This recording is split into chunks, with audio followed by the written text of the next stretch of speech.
Hi everyone.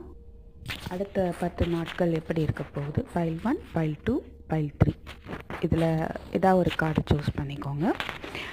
Okay, so first pile choose பண்ணவங்க என்னன்னு பார்த்துடலாம். First pile the fool and 10 of pentacles. கண்டிப்பாக இப்போது இது நீங்கள் நம்பிக்கையோட சில விஷயங்களை ஆரம்பிக்க வேண்டிய நேரம்.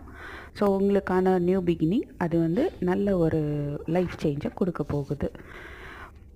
File 2 4 of wands and 9 of pentacles. நீங்கள் வெயிட் பண்ணிகிட்ருக்கிற விஷயங்களில் வெற்றி அடைய போகிறீங்க. இது வரைக்கும் உங்கள் உழைப்பை போட்டிருப்பீங்க. அது ஃபினான்ஷியலாகவும் இருக்கலாம், உங்களுடைய லவ் லைஃப் கனெக்ஷனாகவும் இருக்கலாம். File 3 the world the tower. So உங்கள் வாழ்க்கையை புரட்டி போட்ட விஷயங்கள் எல்லாம் ஒரு முடிவுக்கு வருது. கம்ப்ளீட்டாக ஒரு நியூ பிகினிங் இருக்குது. நல்ல ஒரு புரிதல் உங்களுக்கு